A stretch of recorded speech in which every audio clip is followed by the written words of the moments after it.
këtu ku në KQZ ka përfunduar dërgimi i votave drejt diasporës. Pra, data 25 ishte data e fundit e dërgimit të fletëve drejt diasporës. Krijoi Komisionit Qendror të Zgjedhjeve Ilirian Cilibashi bëri zyrtarisht njoftimin se ky dërgim i votave drejt diasporës ka përfunduar dhe bëri publike të dhënat që procesi i votimit nga jashtë për zgjedhjet e 11 majit. Sipas tij, 154.000 vota janë dërguar drejt diasporës dhe kanë bërritur mbrëmjen e djeshme, kanë bërritur në KQZ mbi 22.000 vota të diasporës.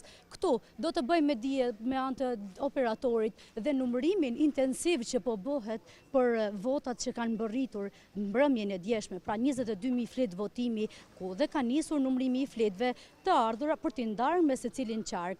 Numri më i madh i fletëve të votimit të shpërndara i përket qarkut të Tiranës me 51.538 vota dhe Fieri me 31.776 vota, Elbasani me 25.023 vota, Durrësi po ashtu me 24.880 dhe më pas dhe me qarqe të tjera, por më me pak vota.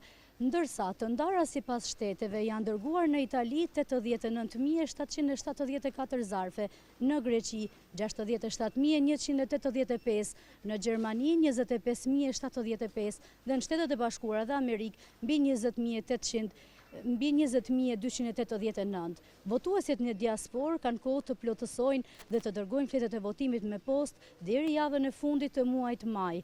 Çdo votë që mbërrin në Shqipëri pas kësaj date dhe pas orës 19 do të konsiderohet e pavlefshme. Nga ana tjetër, Celibashi ka deklaruar se KQZ-ja është në një komunikim të drejtë për drejtë me SPAK për çështjet që lidhen dhe me krimet zgjedhore dhe zgjedhjet që do mbahen me 11 maj. Një reagim ka ardhur dhe nga drejtuesi i për diasporën, zoti Tauland Balla, ku ka theksuar se vota e diasporës është një moment historik për Shqipërinë drejt bashkimit evropian dhe po ashtu i ka bërë thirrje operatorëve të postës DHL që mos të kenë asnjë lloj cënimi të votës. Pra duhet që vota të dërgohet patjetër tek votuesit dhe nuk do të tolerohet asnjë sorollatje sipas tij e bashkëdhetarëve të tij që do vendosin në një farë mënyrë për fatin e drejtuesit të vendit, pra të kryeministrit të ardhshëm të zgjedhjeve 11 maj 2025. Deri tani nuk ka asnjë problematik të evidentuar dhe të bërë publike nga KQZ-ja,